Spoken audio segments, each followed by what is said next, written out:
dimulai, Ju. Sudah, monggo. Nggih. Bismillahirrahmanirrahim. Assalamualaikum warahmatullahi wabarakatuh. Waalaikumsalam Warahmatullahi warahmatullahi wabarakatuh. wabarakatuh. Alhamdulillahirrabbilalamin. Wa bihi nasta'in ala umuri dunya waddin. Wassalatu wassalamu ala asrofil anbiya'i wal mursalin. Wa ala alihi washabihi ajma'in. Rabbi shrah sadri wa yassir li amri. Wahlul 'uqdatam min lisani yafqahu qawli. Kepada yang terhormat Ibu Dawam, selaku Pembina dan Ketua Periska TNCFPT Jarum, yang kami hormati Ustazah Umi Rolia, yang kami hormati Ibu-Ibu Ketua seluruh wilayah Periska TNCFPT Jarum, serta yang kami hormati pula Ibu-Ibu anggota Periska TNCFPT Jarum. Yang utama, marilah kita panjatkan puji syukur kehadirat Allah Subhanahu wa Ta'ala atas berkat dan rahmat-Nya sehingga kita dapat berkumpul dalam acara pengajian rutin Periska pada hari Selasa tanggal 21 April 2026 ini tanpa halangan suatu apa. Salawat serta salam senantiasa tercurah kepada junjungan kita Nabi Muhammad Sallallahu Alaihi Wasallam yang bisa memberikan syafaatnya di yaumil akhir nanti. Amin. Sebelumnya kami mengucapkan selamat Hari Kartini untuk semua ibu-ibu. Semoga kita semua menjadi perempuan yang tangguh dan berani untuk tetap berdiri dalam segala keadaan, Cik Puji. Hari ini juga bertepatan dengan hari ulang tahun Jarum Bun. Semoga Jarum semakin jaya dan semakin sukses, Cik Bu Ibu. Amin. Baik ibu-ibu, ibu-ibu yang insya Allah dirahmati oleh Allah, mohon izin kami membacakan susunan acara pada hari ini.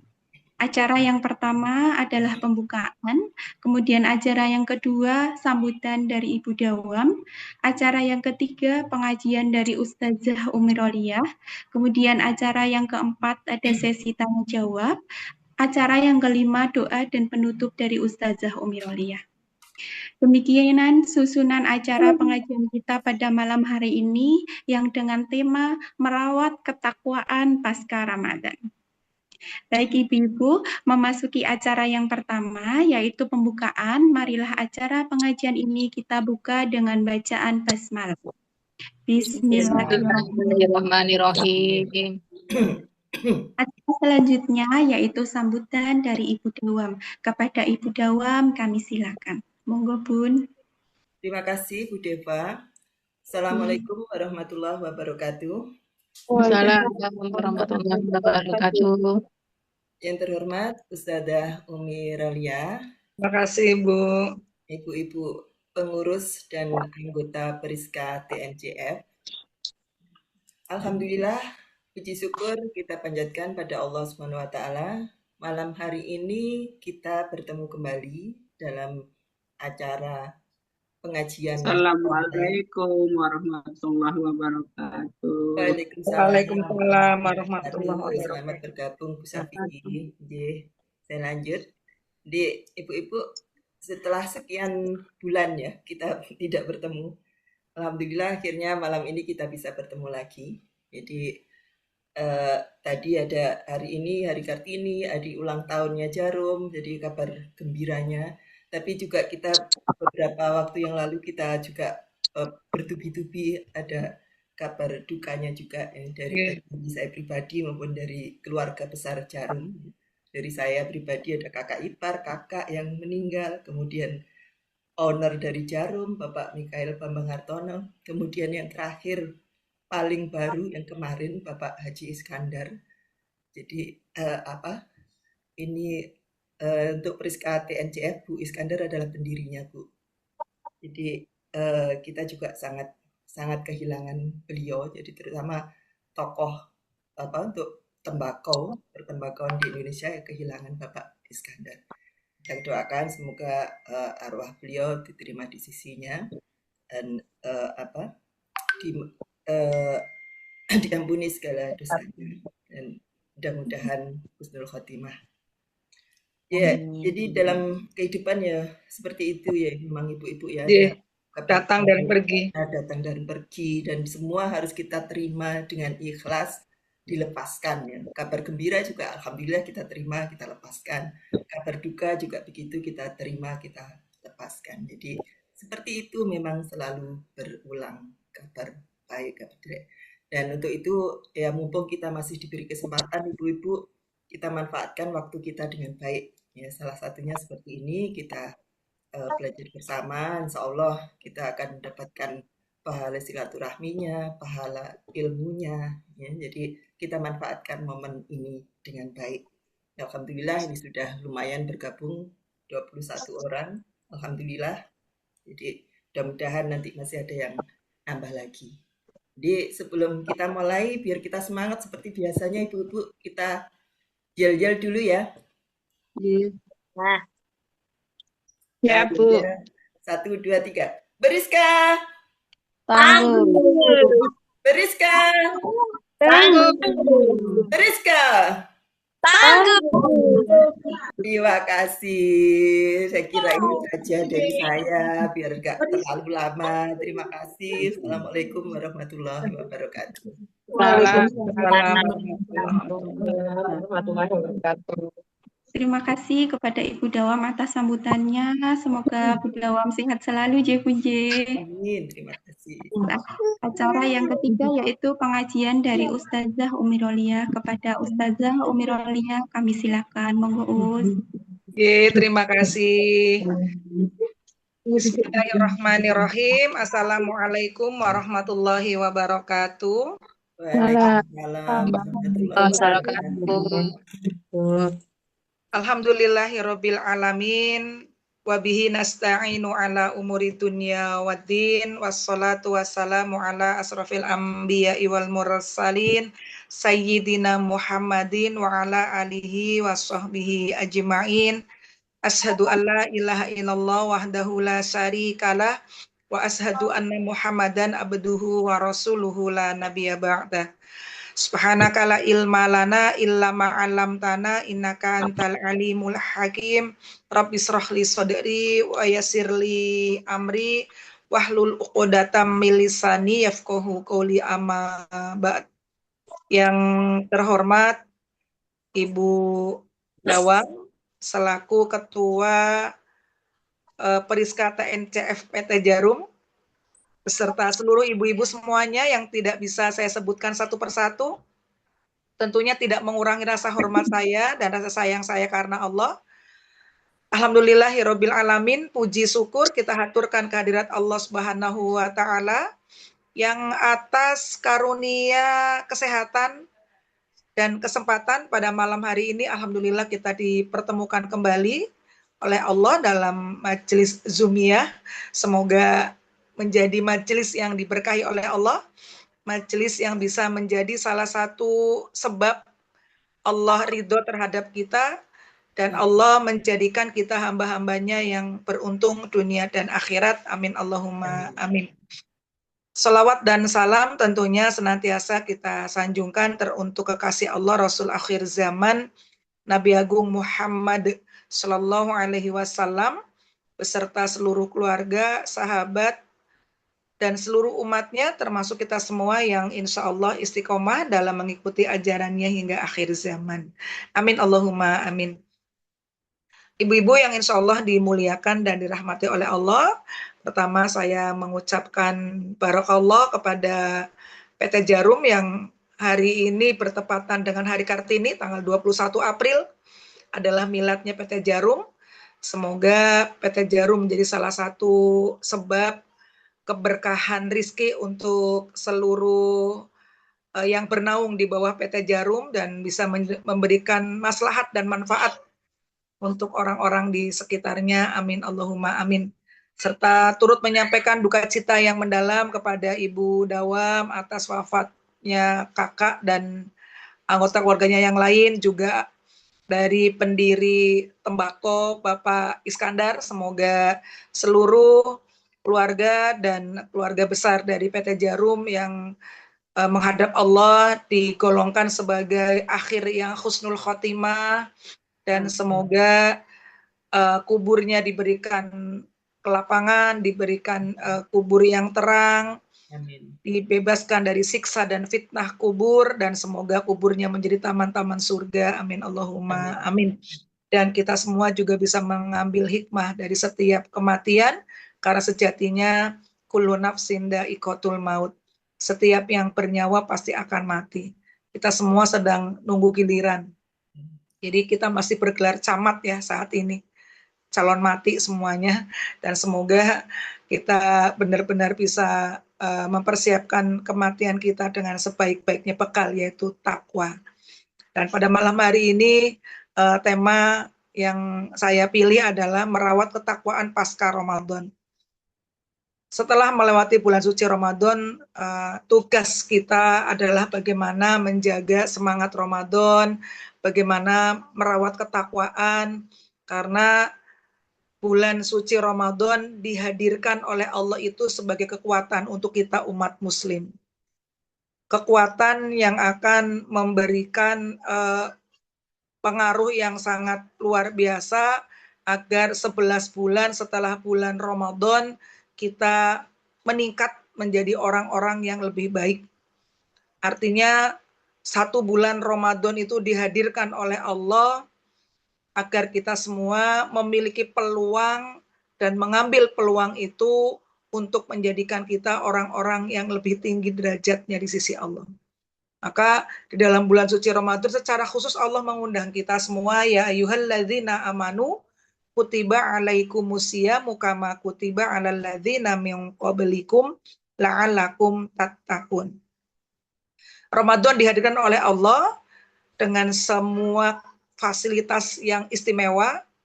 Kemudian Allah juga mengundang kita secara khusus untuk menjadi orang-orang yang bertakwa. Agar tadi setelah bulan suci Ramadan, bekal 11 bulan yang kita lewati menjadi orang-orang yang bertakwa, yang jaminannya adalah kesuksesan dunia dan akhirat, dijanjikan surga yang mengalir di bawahnya sungai-sungai. Tetapi ketika memasuki bulan Syawal setelah bulan Ramadan, pasti semua kita merasakan hal yang sama. Yang kita rasakan ketika kita selesai bulan suci Ramadan masuk ke bulan Syawal adalah merasa banyak sekali rintangan dan tantangannya untuk bisa merawat ketakwaan yang sudah dilatih selama 1 bulan penuh di bulan Ramadan oleh Allah. Dan kita pun semuanya tekun mengikuti pelatihan menjadi orang yang bertakwa selama bulan suci Ramadan. Tetapi sekali lagi, ketika kita memasuki bulan Syawal, yang terpampang di gerbang bulan Syawal adalah rintangan dan tantangan. Rintangan dan tantangan untuk menjadi orang yang tekun sebagaimana ketika kita tekun di bulan suci Ramadan. Maka sesungguhnya Allah berfirman di dalam Al-Quran surat An-Nahl, surat ke-16, ayat 92 di awal ayatnya.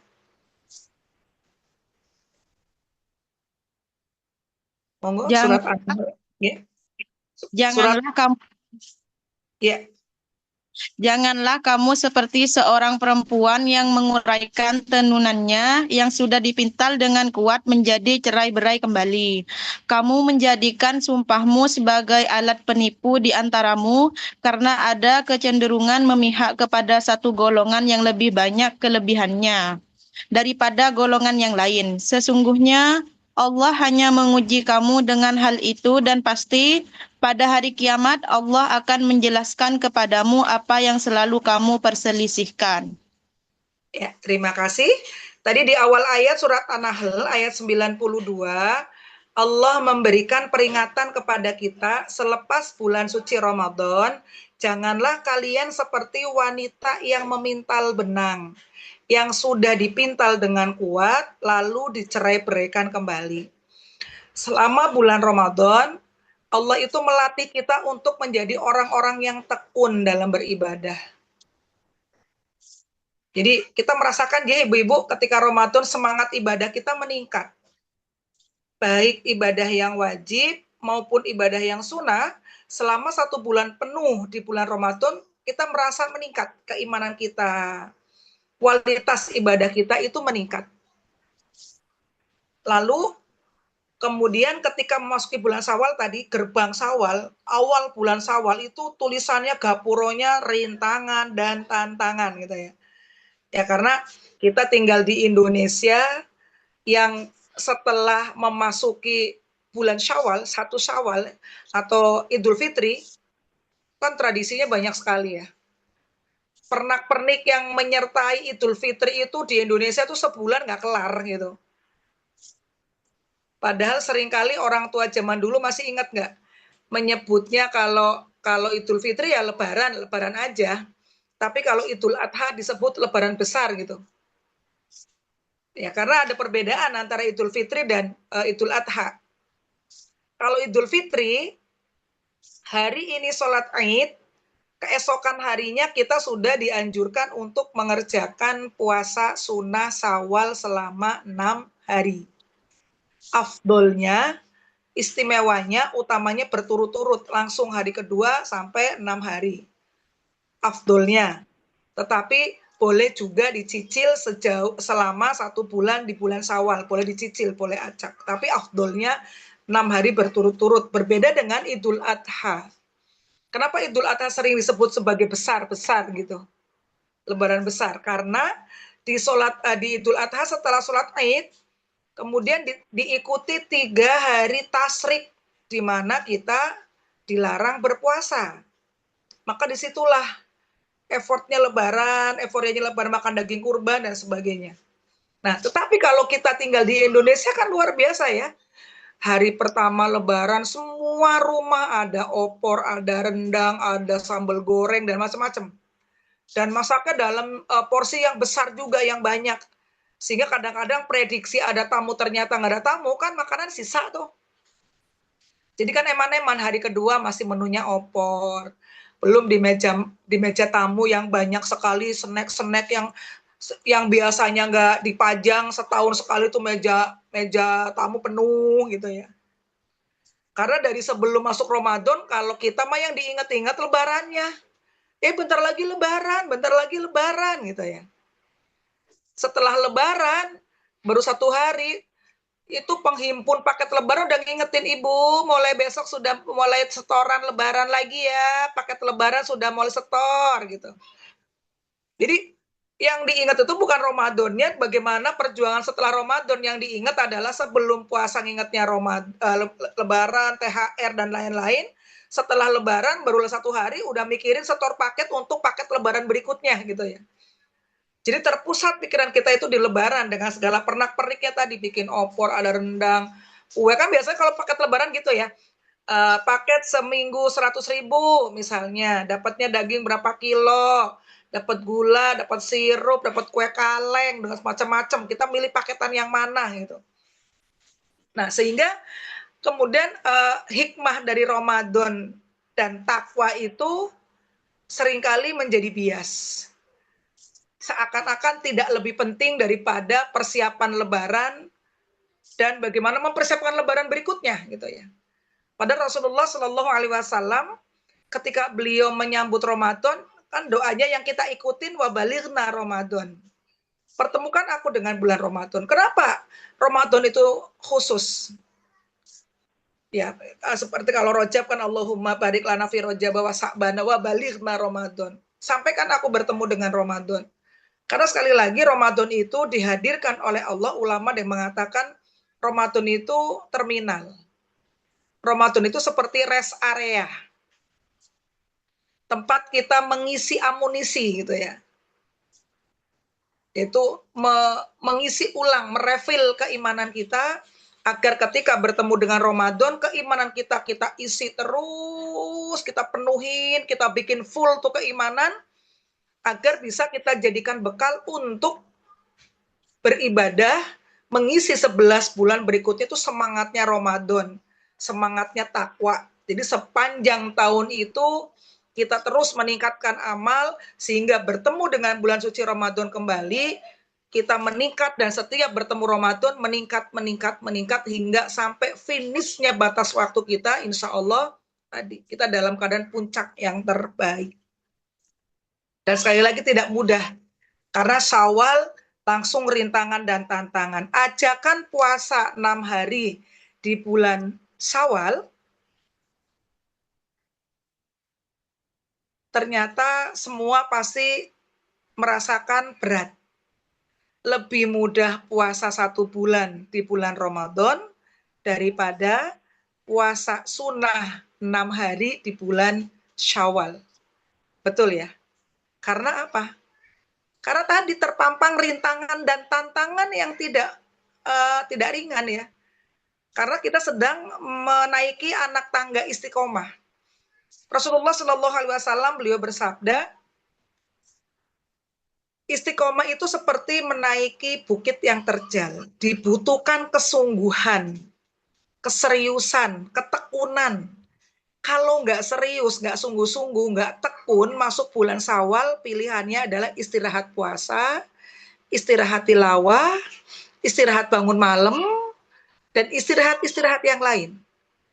Padahal justru tolak ukur keberhasilan Ramadan kita itu dilihat dimulai dari bulan Syawal, yang secara makna Syawal itu harusnya meningkat.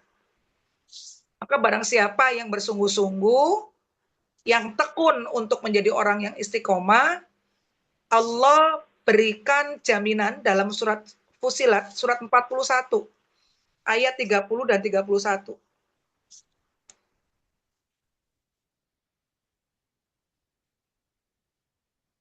Sesungguhnya orang-orang yang berkata, Tuhan kami adalah Allah. Kemudian tetap dalam pendiriannya akan turun malaikat-malaikat kepada mereka seraya berkata, Janganlah kamu takut dan bersedih hati serta bergembiralah dengan memperoleh surga yang telah dijanjikan kepadamu.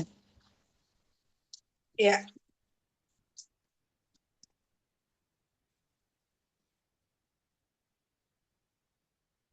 Jadi kalau orang-orang yang istiqomah, perjalanan itu memang berat.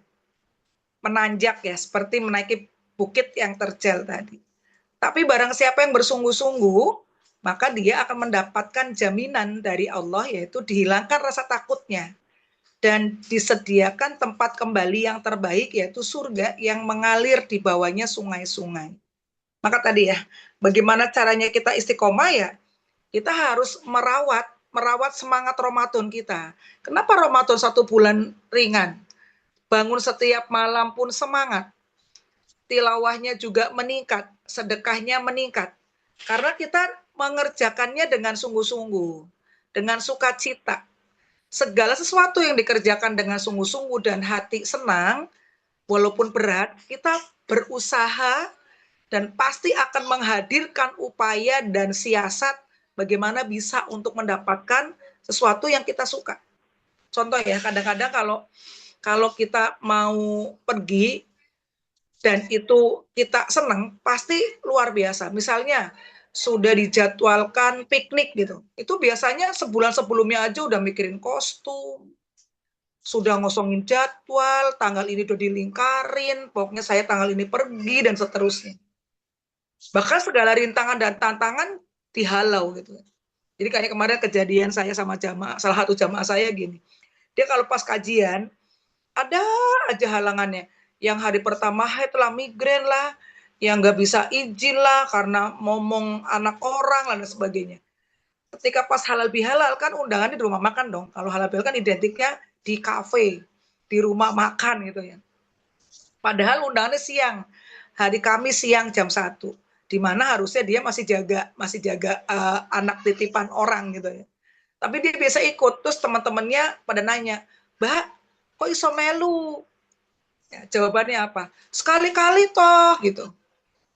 Karena apa? Senang dan semangat bisa kok. Ngepenke gitu. Nah, orang istiqomah tuh begitu. Istiqomah itu nggak ringan. Istiqomah itu berat. Karena memang jelas kita bertemu dengan rintangan dan tantangan. Mau puasa di bulan Syawal 6 hari itu berat. Kenapa? Karena imbalannya luar biasa, istimewa. Rasulullah Shallallahu Alaihi Wasallam beliau bersabda, barang siapa yang berpuasa di bulan Ramadan, diikuti puasa sunnah di bulan Syawal selama 6 hari, mendapatkan pahala puasa setara dengan puasa selama 1 tahun. kita kembali memahami tentang hakikat puasa itu sendiri untuk kita. Puasa itu dikatakan sebagai perisai, tameng, benteng yang melindungi orang yang berpuasa dari perbuatan-perbuatan yang keji, yang mendorong orang-orang berpuasa itu lebih senang berbuat yang baik. Coba kita muhasabah, flashback ke belakang pas Ramadan. Rasanya eman-eman kalau kita mau ngomong yang tidak manfaat. Eman-eman kalau tenaganya lagi dipakai puasa itu melakukan hal-hal yang tidak bermanfaat. Maka ketika kita berpuasa, kita tuh sangat selektif memilih kegiatan. Kalau nggak manfaat, nggak penting, nggak eman-eman, kayak poso, lemes gitu ya. Tapi setelah puasa kan kita kadang-kadang sulit untuk mengontrol. Kemana kita akan pergi, apa yang akan kita kerjakan, biasanya sulit untuk terkontrol. Maka tadi, mengajak puasa 6 hari di bulan Syawal yang Rasulullah mengabarkan imbalannya adalah pahala setara melakukan ibadah puasa selama 1 tahun. Ya, jadi maknanya adalah selama 1 tahun, seakan setiap hari sepanjang tahun itu berpuasa. Artinya apa? Puasa Ramadan ditambah 6 hari di bulan Syawal itu kekuatan yang luar biasa yang akan menjadi tameng buat kita semua selama 1 tahun ke depan. Setiap hari kita tuh akan menjadi orang-orang yang melindungi diri. Sebagaimana ketika kita sedang berpuasa, kalau mau ngomong dipikir dulu, dipertimbangkan dulu, diperhitungkan dulu. Omongan ini kalau diucapkan bermanfaat atau tidak. Selain bermanfaat atau tidak, sekiranya menyinggung atau menyakiti orang lain atau tidak. Jadi menjadi orang yang sangat berhati-hati dalam berkata-kata maupun dalam bersikap itu karena hikmah dari bagaimana puasa Ramadan dan puasa 6 hari di bulan Syawal itu membentengi kita semua selama 1 tahun setiap hari dari hal-hal yang tidak baik dan mendorong kita untuk terus berkontribusi dalam hal yang baik. Ya, jadi maknanya puasa Syawal itu seperti itu. Itu bagian dari langkah awal kita merawat ketakwaan pasca Ramadan, yaitu ketika kita masuk bulan Syawal mengerjakan puasa Syawal selama 6 hari. Agar apa? Agar kita tidak perlahan-lahan meninggalkan ketekunan yang sudah kita lakukan di bulan Ramadan tadi. Yang Allah berfirman, janganlah seperti wanita yang memintal benang, sudah dipintal dengan kuat, lalu dirai-beraikan kembali. Sudah tekun selama Ramadan dengan ibadah-ibadah yang menyertai di dalamnya, setelah Syawal, walaupun tidak kita niatkan menjauh dari Allah, kita mundur nih. Pelan-pelan, puasa berat diikutin, tilawah males diperturutkan, bangun malam kesel juga diikutin, sehingga perlahan-lahan kita menjauh, menarik diri dari Allah. Maka sesungguhnya ketika kita meninggalkan kebiasaan-kebiasaan baik kita, amal-amal kita, kita itu sedang menjauh dari Allah, melupakan kebutuhan kita. Dan ketika kita melupakan diri kita, sesungguhnya Allah pun ikut melupakan kita. Sebagaimana firman Allah dalam Al-Quran, surat Al-Hasr, surat 59, ayat 19.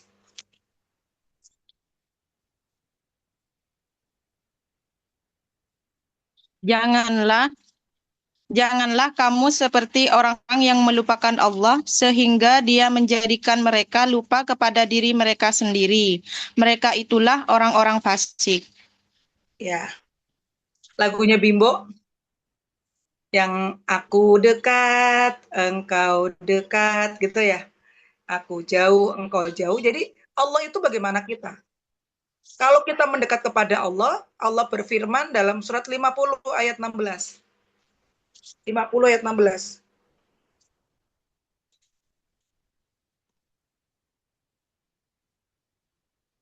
Surah ke-50 ayat 16.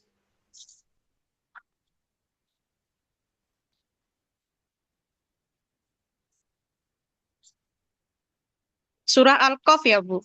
Betul. Ya.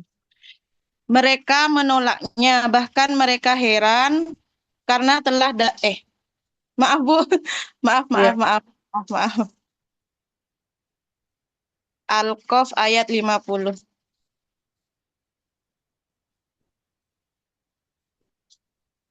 Enggak, Al-Qaf surat 50 ayat 16. Oh, ayat Betul. 16. Ya, mohon maaf Ibu, sudah lama. Ya. Sungguh kami benar-benar telah menciptakan manusia dan mengetahui apa yang dibisikkan oleh dirinya. Kami lebih dekat kepadanya daripada urat lehernya. Ya, jadi ketika kita mendekat kepada Allah dengan amalan wajib ditambah amalan yang sunnah setiap saat, jaminannya Allah itu sangat dekat dengan kita, lebih dekat dari urat leher kita. Dan jaminan ketika Allah dekat dengan kita, berarti Allah akan mengurus seluruh kebutuhan kita. Bahkan tanpa kita minta. Ya, maka kewajiban merawat ketakwaan pasca Ramadan itu adalah kebutuhan, bukan hanya sekedar kewajiban dan perintah. Kita butuh itu. Agar Allah memberikan jaminan kebaikan yang besar dalam kehidupan kita dunia dan akhirat. Apalagi kita sudah memasuki bulan Dzulqa'dah ini saat ini. Sudah masuk salah satu bulan haram. Sebagaimana Allah berfirman dalam Al-Quran surat At-Taubah ayat 36, surat 9 ayat 36.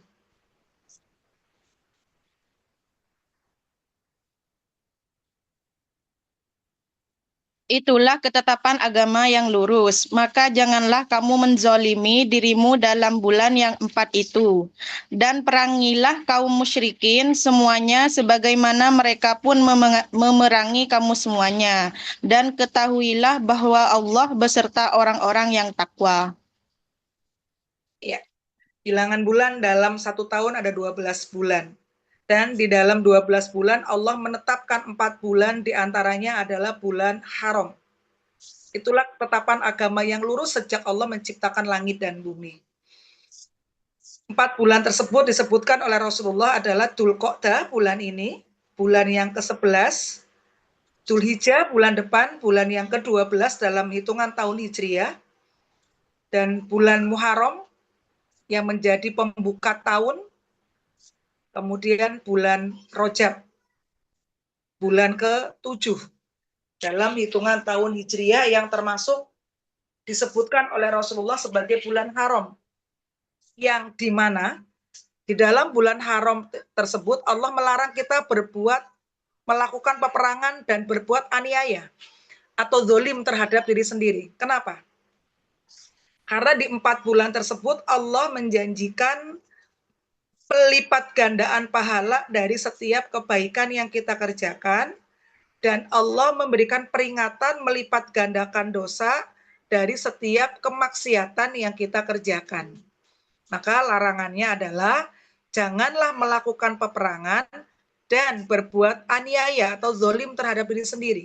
Apa yang dimaksud oleh Allah dalam kalimat aniaya, zolim terhadap diri sendiri adalah ketika Allah memberikan peluang yang luar biasa, memberikan peluang kita menjadi orang-orang yang beruntung, meraih keberuntungan dengan pelipat gandaan pahala dari setiap kebaikan yang kita kerjakan, kita mengabaikan. Kita cenderung menunda, bahkan meninggalkan kebaikan. Tetapi lebih memilih melakukan tadi hal-hal yang tidak manfaat atau sia-sia. Maka itulah orang-orang yang rugi, bahkan bangkrut kelak di hari kiamat, karena dia menghimpun dosa yang dilipat gandakan oleh Allah, terutama di bulan-bulan haram. Nah, karena memasuki bulan haram, bagian rangkaian dari bagaimana kita merawat ketakwaan pasca Ramadan, karena di bulan-bulan haram luar biasa, kesempatan yang diberikan oleh Allah, terutama di bulan Dzulqa'dah, ada banyak sekali keutamaan, peristiwa-peristiwa penting yang terjadi di bulan Dzulqa'dah, yang bisa kita jadikan hikmah, agar kemudian meningkat kembali kualitas ibadah kita setelah bulan Ramadan, Syawal, dan hari ini kita sudah berada di bulan Dzulqa'dah. Ya, sebelumnya saya izin menyampaikan dulu, ada beberapa peristiwa penting ya yang terjadi di bulan Dzulqa'dah, salah satu bulan haram, di mana setiap kebaikan dilipat gandakan pahalanya oleh Allah dan setiap keburukan dilipat gandakan dosanya oleh Allah.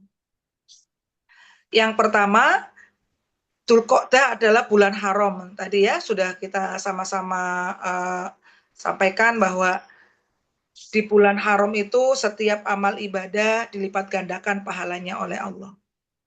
Kemudian bulan Dzulqa'dah, kalau orang Jawa sering menyebutnya bulan apa ibu-ibu namanya? Bukan Dzulqa'dah. Bulan apa? Orang Jawa, ayo orang Jawa. Bulan Apit gitu ya.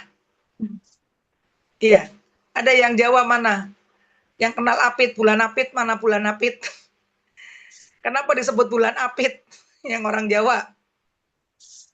Katanya kejepit.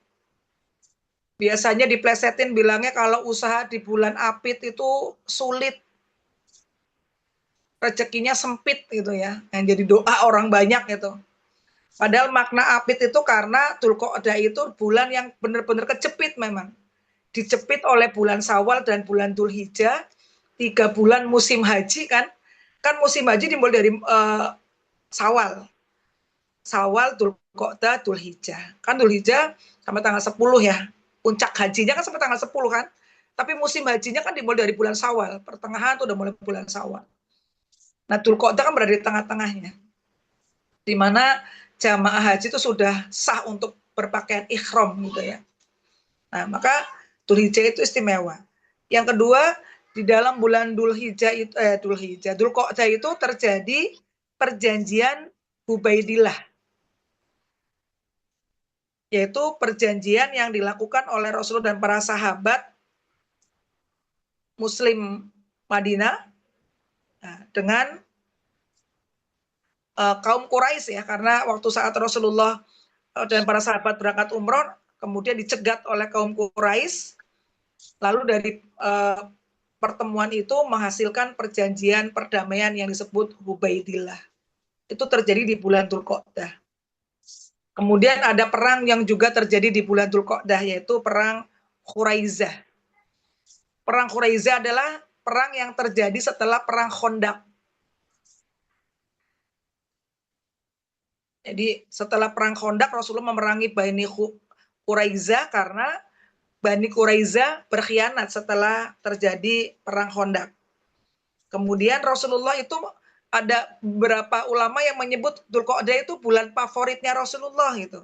Kenapa disebut bulan favorit? Karena Rasulullah tuh 4 kali umroh dikerjakan di bulan Dzulqa'dah. Rasulullah mengerjakan haji wada di bulan Dzulqa'dah. Dan Rasulullah melakukan pernikahan dengan salah satu istrinya di bulan Dzulqa'dah.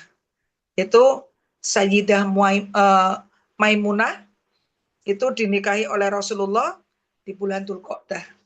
Jadi di bulan Dzulqa'dah itu terjadi banyak peristiwa penting yang menyertai. Ada juga peristiwa tentang Nabi Musa alaihissalam yang Allah tulis dalam surat Al-A'raf ayat 142 sampai 143.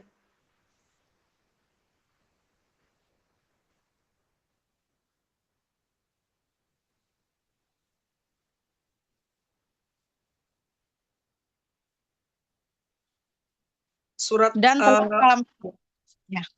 telah kami janjikan kepada Musa memberikan Taurat sesudah berlalu waktu 30 malam, dan kami sempurnakan jumlah malam itu dengan 10 malam lagi, maka sempurnalah waktu yang telah ditentukan Tuhannya 40 malam. Dan berkata Musa kepada saudaranya yaitu Harun, gantikanlah aku dalam memimpin kaumku, perbaikilah dan jangan kamu mengikuti jalan orang-orang yang membuat kerusakan. Dan tatkala Musa datang untuk munajat dengan kami pada waktu yang telah kami tentukan, dan Tuhan berfirman langsung kepadanya, berkatalah Musa, ya Tuhanku, tampakkanlah diri engkau kepadaku agar aku dapat melihat engkau. Tuhan berfirman, kamu sekali-kali tidak sanggup melihatku. tetapi melihatlah ke bukit itu. Maka jika ia tetap di tempatnya sebagai sedia kala, niscaya kamu dapat melihatku. Tatkala Tuhannya menampakkan diri pada gunung itu, kejadian itu menjadikan gunung itu hancur luluh. Dan Musa pun jatuh pingsan. Maka setelah Musa sadar kembali, dia berkata, Maha suci Engkau, aku bertobat kepada Engkau dan aku orang yang pertama-tama beriman. Ya. Jadi kita mengingat kembali kisahnya Nabi Musa alaihissalam ketika beruzlah di Bukit Tursina atau gunung dekat Gunung Sinai ya di Mesir untuk menerima wahyu yaitu Taurat. Selama 30 hari di bulan Dzulqa'dah full ditambah 10 hari di bulan Dzulhijjah. Totalnya beruzlah selama 40 hari. Nah, Nabi Musa alaihissalam adalah salah satu nabi yang ketika menerima wahyu itu langsung tanpa melalui perantara malaikat Jibril. Jadi tadi berdialog langsung dengan Allah. Selama 30 hari penuh berdialog sama Allah. Lalu setelah 30 hari ditambah 10 hari Nabi Musa berdoa. Masa berdialog tidak saling bertatap muka seperti orang yang saling membelakangi. Alangkah indahnya, tapi ada misi-misi yang ternyata memang tersembunyi dari doanya Nabi Musa. Jadi kepengin gitu, doa itu mengatakan seperti, tapi kepengin ada terselip, pengen melihat wujudnya Allah aslinya seperti apa gitu. Maka Allah jawab tadi ya, kalau engkau melihat bukit itu utuh, berarti engkau melihatku. Tapi kalau enggak, ya berarti enggak mampu. Gitu. Nah, kemudian Allah menampakkan wujud aslinya. Ternyata gunung Sinai itu kan pecah. Ya, meledak gitu. Termasuk kemudian Nabi Musa alaihissalam pun pingsan. Setelah terbangun, Nabi Musa menyadari bahwa keliru berdoa meminta agar Allah memperlihatkan wujud aslinya. Itu beberapa peristiwa yang terjadi di bulan Dzulqa'dah. Maka mari bersama-sama kita ambil hikmah di bulan Dzulqa'dah dalam rangka merawat ketakwaan pasca Ramadan, kita jadikan momentum bulan Dzulqa'dah yang menjadi salah satu bagian dari bulan haram, bagaimana kita meningkatkan kembali semangat Ramadan kita yang mungkin sempat redup setelah melewati bulan Syawal, kita nyalakan kembali gitu ya. Kita rawat kembali semangat ketakwaan yang sudah kita tekuni di bulan Ramadan, di bulan-bulan haram yang istimewa. Apa saja yang bisa kita lakukan sebagai upaya peningkatan kembali merawat ketakwaan pasca Ramadan? Yang pertama, tentunya jangan bergeser dari selalu memohon ampunan kepada Allah, sebagaimana kita di bulan Ramadan, Allahumma innaka afuwun tuhibbul afwa fa'fu anni ya karim. Hakikat kita hidup yang paling urgent, yang paling mendesak, yang paling darurat, yang kita butuhkan adalah ampunan dari Allah. Maka di bulan Dzulqa'dah yang menjadi salah satu bulan haram, amalan yang harus terus kita tingkatkan adalah bagaimana memperbanyak istighfar sebagai bentuk permohonan ampun kepada kita yang akan melahirkan amal-amal yang lebih baik. Sejatinya, tanda-tanda orang yang diampuni dosanya oleh Allah, kebaikannya meningkat. Dia selalu berusaha menyegerakan berbuat baik. Itu bukti orang-orang yang beristighfar, memohon ampun kepada Allah adalah kebaikannya konsisten, bahkan meningkat. Yang pertama. Jadi bukan sekedar astagfirullahaladzim, astagfirullahaladzim, astagfirullahaladzim, sampai ribuan bahkan, tapi tidak merubah apapun dalam keseharian kita, berarti istighfar kita baru sampai di lisan, belum sampai menyentuh hati kita semua. Pastikan walaupun istighfar kita minimalis mengikuti yang dilakukan oleh Rasulullah 70-100 kali, tapi jumlah itu benar-benar kita niatkan sebagai wasilah, sarana, agar kita benar-benar bisa punya semangat yang lebih baik dalam berbuat baik. Yang kedua, tentunya di bulan Dzulqa'dah dalam rangka merawat ketakwaan pasca Ramadan adalah memperhatikan bagaimana amalan wajib kita. Jangan sampai amalan-amalan yang diwajibkan masih ada yang belum kita tunaikan. Yang wajib itu dalam Islam bukan hanya sholat 5 waktu. Semua perintah Allah yang Allah sampaikan dalam Al-Quran, bentuknya perintah berarti wajib untuk kita kerjakan. Ya sholat, ya bayar zakat, berbuat baik, menjaga penampilan, dan sebagainya, itu kewajiban yang harus kita tunaikan. Setelah itu perintahnya sebagai upaya merawat ketakwaan adalah agar kita lebih dekat kepada Allah sebagai orang-orang yang bertakwa. Allah berfirman dalam Al-Quran surat Ali Imran ayat 31.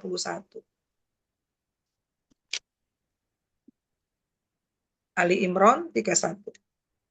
Katakanlah Nabi Muhammad, jika kamu mencintai Allah, ikutilah aku. Niscaya Allah akan mencintaimu dan mengampuni dosa-dosamu. Allah Maha Pengampun lagi Maha Penyayang. Ya, langkah selanjutnya adalah ittiba Rasul, mengikuti jejak Rasulullah Shallallahu Alaihi Wasallam, sunnahnya, ajarannya, perkataannya, gitu ya. Jadi setelah mengerjakan amalan-amalan yang wajib, agar ketakwaan kita terawat adalah dengan mengerjakan amalan-amalan yang sunnah yang tidak diwajibkan oleh Allah. Maka Allah akan dekat dengan kita. Yang selanjutnya adalah bagaimana meningkatkan dan menguatkan kembali interaksi kita dengan Al-Quran pasca Ramadan. Karena Ramadan, Allah berfirman dalam surat Al-Baqarah ayat 185,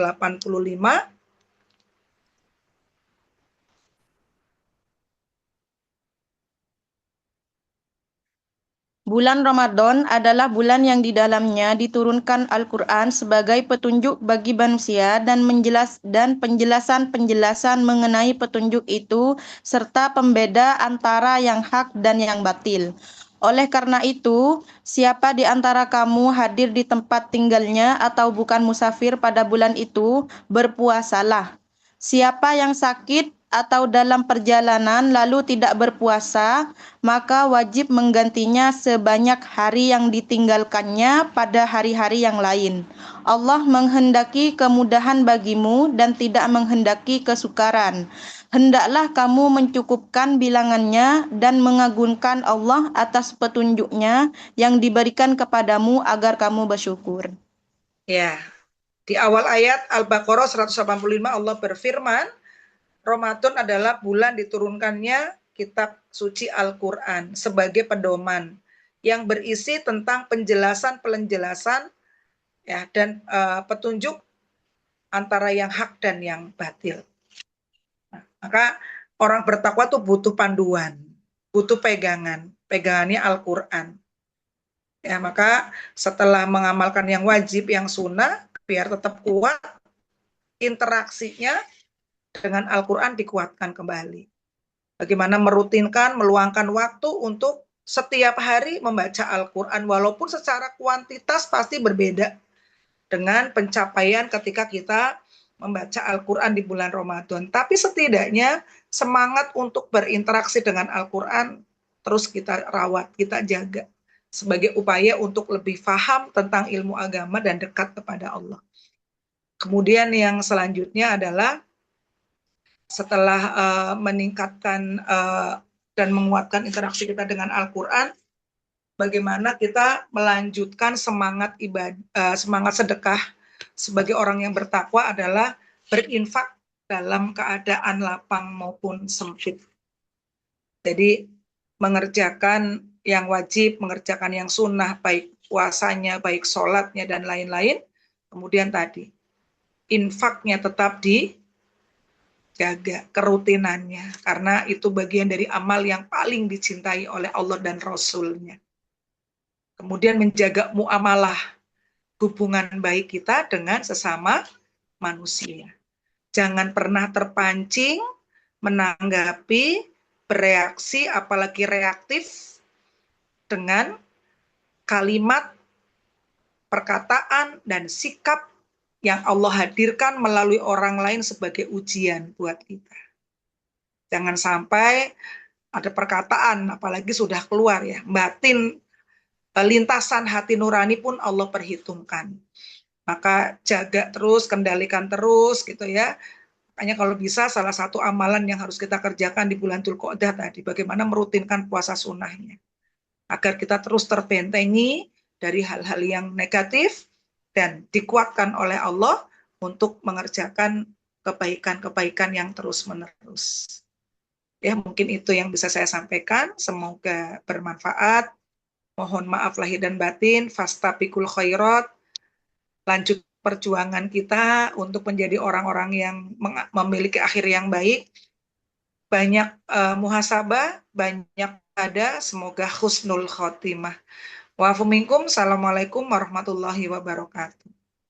Waalaikumsalam warahmatullahi wabarakatuh. Terima kasih Ustazah Umi Rolia. Sami-sami. Yang disampaikan tadi sudah disampaikan juga tentang upaya merawat ketakwaan. Ada ya ini selalu meminta ampunan pada Allah dengan beristighfar dan dengan meningkatkan kebaikan, kemudian memperhatikan amalan wajib serta mengerjakan sunnah, merutinkan membaca Al-Qur'an, rutin bersedekah dan juga menjaga silaturahmi. Ngoten nggih Ustadi nggih.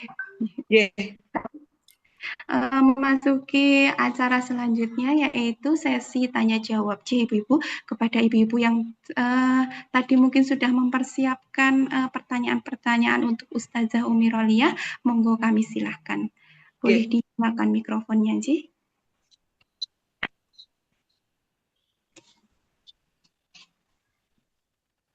Monggo, ada yang mau bertanya? Assalamualaikum Ustazah. Waalaikumsalam warahmatullahi wabarakatuh. Bertanya Ustazah nggih. Kita sadar bahwa ada kemunduran pasca Ramadan, nggih. Sadar banget kadang nyesel kenapa aku tadi malam nggak bangun gitu loh. Kadang apa itu termasuk dikategorikan iman kita masih lemah Ustazah. Terus ada lagi? Sudah? Ada lagi ya untuk menjaganya itu Ustazah gimana kita sudah semangat sekali tapi kok nggak bisa itu loh itu yang jadi kok kurang kuat rasanya niat kita ini loh gimana biar lebih effort banget lah gitu loh. Kadang kita nyesel setelah nggak bisa bangun baru nyesel gitu aja. Siap. Jadi terima kasih. Kalau iman seseorang, iman kita semua termasuk saya kan memang fluktuatif ya, turun naik. Bahkan cenderung turun, sulit untuk naik keimanan tuh begitu. Sunatullahnya tuh begitu. Dan itu menimpa semua orang. Makanya tadi kan saya sampaikan, untuk menjadi orang yang konsisten atau istiqomah itu berat. Karena memang untuk menjadi orang yang istiqomah dan konsisten itu ya tadi berhadapan dengan rintangan dan tantangan. Rintangan dan tantangannya apa tadi loh? Keinginan kuat tapi tantangannya males gitu. Berat. Terus suka ada kayak ngebis-biskin nggak apa-apa lah istirahat dulu besok lagi gitu. Terus kita perturutkan tanpa kita sadari besok lagi makin jauh dari kebaikan yang sudah kita rutinkan. Terus gimana dong caranya biar setidaknya kita seperti menjaga KMS anak-anak balita gitu. Kartu menuju sehat. Kan kalau di penimbang selalu diwanti-wanti ya, minimal jangan turun ya Bu, minimal jangan turun ini grafiknya, kalau bisa naik, kalau nggak bisa ya minimal jangan turun gitu. Ya keimanan begitu. Allah minta keimanan kita naik terus, tapi kan sulit untuk naik terus. Ya setidaknya jangan kalau turun kita sadar ini mau turun, jangan diperturutkan gitu. Caranya bagaimana tadi? Kenapa Ramadan tidak sama dengan bulan-bulan yang lain? Karena ada rasa sukacita, seneng mengerjakan amalan di bulan Ramadan tuh seneng. Kenapa seneng? Temennya semuanya mengerjakan misalnya gitu. Tapi kan di bulan-bulan yang lain nggak ada suasana itu. Kita menghidupkan dengan cara apa? Memahami kenapa saya mengerjakan ini walaupun sudah bukan bulan Ramadan. Tadi makanya ada ilmunya. Oh Orang yang berpuasa doanya tidak tertolak. Orang yang berpuasa misalnya dalam jaminan Allah, yaitu akan mendapatkan surga ar-royan. Orang yang berpuasa dijauhkan dari kemaksiatan. Jadi hal-hal yang menyertai ibadah puasa misalnya kita pahami. Terus kenapa harus tetap bangun malam? Orang yang bangun malam itu dalam jaminan Allah, kemuliaannya, dunia akhiratnya, rizkinya, kesembuhannya dari segala macam penyakit dalam jaminan Allah. Fadilah-fadilah ibadah yang akan kita kerjakan kita kuasai. Tetapi ketika mau mengerjakan jangan karena fadilahnya, tapi kita kerjakan karena Allahnya. Itu bentuk kesungguhan. Bahwa ketika kita mengerjakan apapun bukan karena keutamaannya, tapi karena ini perintah Allah. Dan Allah seperti orang tua gini, belajar yang rajin, ya, mau tes loh, ingat. Nanti kalau nilainya baik, ibu kasih hadiah. Tapi kita pahamkan, tapi jangan karena hadiahnya loh ya. Kamu belajar, kamu harus tahu kenapa kamu harus belajar. Karena tugas kamu memang belajar. Kalau kamu menjalankan tugasmu belajar dengan sungguh-sungguh, mendapatkan nilai yang baik, sebagai bentuk apresiasi ini dapat ini. Tapi dipahamkan ke anak-anak juga dan ke didik kita, ketika mengerjakan bukan itu, tapi bentuk tanggung jawab. Dan kalau kita melihat anak kita benar-benar bertanggung jawab, pasti kita akan mengapresiasi. Allah pun demikian. Jadi kalau kita maknai seakan-akan Allah berdialog. Setelah yang wajib, kerjakan yang sunnah. Selain yang aku wajibkan, kata Allah, nanti aku akan datang kepadamu sebagai bentuk cintaku kepada hambaku. Nah, orang yang kalau yang bentar ya.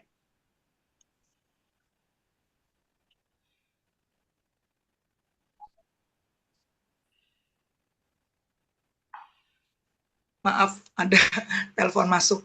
Jadi ketika kita memahami, ya pertama memahami kenapa kita mengerjakan, pahami dulu, gali dulu kelebihan amal itu tuh apa.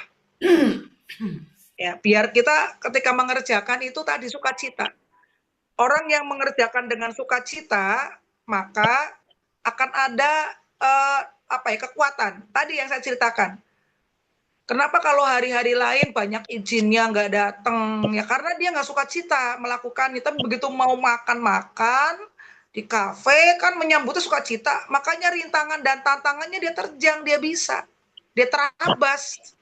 Nggak apa-apa lah sekali-kali izin nggak kerja dulu. Ya karena apa? Karena ada motivasi.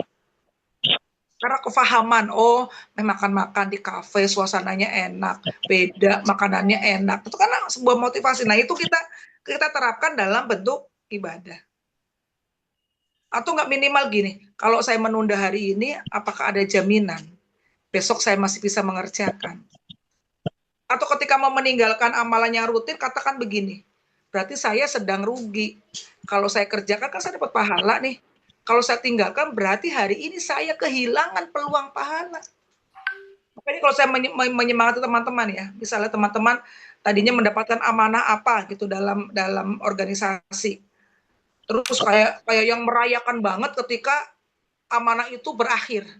Alhamdulillah akhirnya jadi rakyat jelata lagi, bebas gitu kan, merasa kayak yang udah bebas dari tekanan, bebas dari tugas. Saya bilang nih, sejatinya orang yang dibebaskan dari tugas itu dia sedang kehilangan kesempatan untuk mendapatkan pahala yang selama ini sudah diperoleh.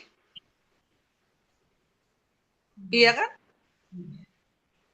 Makanya ketika kemudian amanah kita berakhir, harusnya kita mencari peluang amanah yang lain agar tidak hilang kesempatan untuk mendapatkan peluang kebaikan. Jadi enteng, nanti melakukannya enteng. Karena kita menyadari saya butuh itu. Jadi Allah itu ketika menjanjikan balasan, motivasi, bahasa motivasi sebagaimana kita memotivasi diri kita dan anak-anak kita.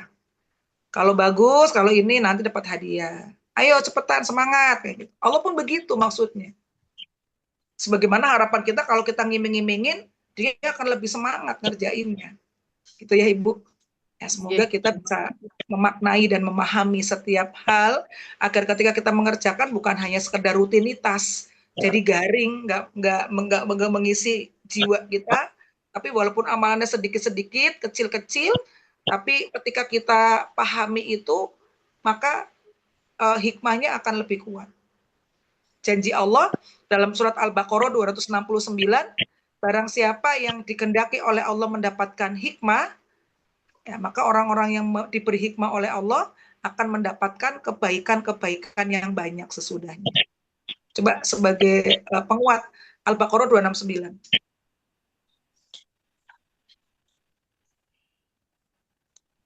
Dia Allah menganugerahkan hikmah kepada siapa yang Dia kehendaki. Siapa yang dianugerahi hikmah, sungguh dia telah dianugerahi kebaikan yang banyak. Tidak ada yang dapat mengambil pelajaran darinya kecuali ulul albab. Iya. Al-Baqarah 269. Al-Baqarah 269. Coba diulang lagi. 269. Iya.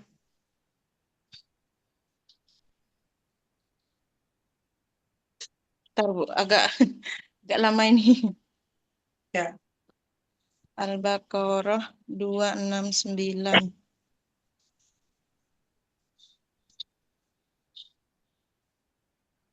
Allah menganugerahkan al-hikmah, kefahaman yang datang tentang Al-Quran dan As-Sunnah kepada siapa yang dikehendakinya. Dan barang siapa yang dianugerahkan hikmah, ia benar-benar telah dianugerahi karunia yang banyak.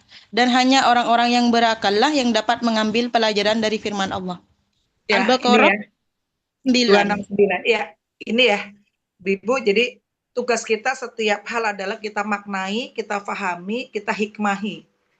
Biar kita faham apa yang kita kerjakan, kenapa kita mengerjakan, apa yang akan kita raih. Maka tadi Allah menjanjikan akan aku berikan kebaikan-kebaikan yang banyak. Siapa yang janji memberikan kebaikan? Allah. Siapa yang tidak percaya dengan janji Allah? Rugi. Ya. Itu, monggo yang lain atau sudah? Monggo ada pertanyaan lagi dari Terima Ibu-ibu kasih, semua. Ustazah. Ya, sami-sami. Latif. Ada lagi dari ibu-ibu?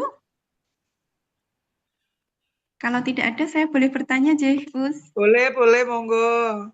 Jehus, kan tadi langkah awal merawat ketakwaan pasca Ramadan dengan puasa 6 hari di bulan Syawal, Jehus. Kalau perempuan kan biasanya ada halangannya, Jehus. Nah, itu yang diutamakan kita puasa sunnah dulu di bulan Syawal tersebut atau kita mengganti dulu yang kemarin kita hutang, Ngoten Us? Pertanyaan yang sangat baik ya untuk kita perempuan terutama. Jadi kalau kita merujuk kepada pendapat ulama Syafi'iyah, memang dianjurkan diutamakan membayar hutang puasa Ramadan terlebih dahulu. Tetapi ada pendapat lain khususnya tentang Aisyah radhiyallahu anha, istri Rasulullah, kan beliau membayar hutang puasanya sampai di bulan Sya'ban, batasnya maksimal sampai bulan Sya'ban. Jadi kalau saya pribadi ya, selama ini karena berhitung waktu tadi loh, tradisinya banyak banget yang berkunjung ke saudara, selesai berkunjung ke bersaudara undangan halal bihalal, yang identiknya itu makan-makan gitu ya, apalagi yang masih muda punya anak sekolah, setiap anak punya komunitas, setiap komunitas punya kegiatan, pasti ada undangan. Itu kan biasanya siang hari itu ya, kalau ibu-ibu muda undangan halal bihalalnya, di luar undangan RT RW mah aman malam gitu. Kalau undangan yang mama-mama, pengajian yang rutin, kan biasanya siang. Itu kan memang agak sulit ya, kita kalau tidak bisa mensiasati 1 bulan Syawal itu waktu cepat banget, atau udah habis. Maka diperbolehkan, dan saya pribadi seringnya ngambilnya saya tuh puasa Syawal dulu, karena transaksional ya. Syawal itu pendek. Yang penting kemudian berazam setelah mengerjakan puasa sunnah Syawal, nanti langsung untuk melanjutkan dengan membayar qadha puasa Ramadannya. Jadi diperbolehkan, ada 2 pendapat. Kalau ulama Syafi'iyah memang mengutamakan bayar hutang dulu, tapi pendapat yang lain diperbolehkan ada keringanan, mungkin terutama kita perempuan yang mengambil keringanan itu untuk memanfaatkan puasa Syawal 6 hari dulu, baru kemudian mengerjakan puasa qadha di bulan Ramadannya. Diperbolehkan. Kalau yang udah uzur sih, udah nggak uzur sih enak ya, mungkin bisa langsung Syawal. Nah kalau kita yang masih punya hutang puasa, kalau kayak saya nih, qadarullah mungkin mendekati menopause juga, haidnya awal Ramadan dan akhir Ramadan, hutang saya 14, siklusnya jaraknya pendek 20 hari. Kalau saya nyaur dulu 14 hari, nyaurnya nggak tutup, Syawalnya nggak kebagian. 6 hari saja di sela-sela undangan, saya punya binaan pekanan yang mingguan, tiap Senin sampai Sabtu, itu saya minimal per hari ada 3 kelompok. Jadi undangannya kalau Syawal tuh semuanya di kafe, rumah makan. Dari sebelum Ramadan sudah ada yang nge-share ini, suruh milih menu dan sebagainya. Kalau nggak sungguh-sungguh ya itu luar biasa. Tapi alhamdulillah Syawalnya selesai, haid lagi, tinggal nyaur hutang. Bisa diperbolehkan. Terima kasih Ustazah jawabannya. Sama-sama. Dari ibu-ibu ada yang mau bertanya lagi? Monggo, Bun. Ustazah, itu niatnya nggak bisa dibarengin gitu, Ustazah. Sama kodok.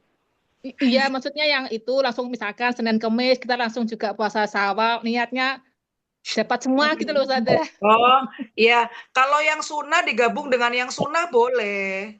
Tapi kalau kodok dengan sunnah sebaiknya jangan. Berarti Tapi Senin misalnya Kemis gini, saya mau kodok dilakukan di hari Senin, di mana orang-orang berpuasa sunnah biar ringan boleh.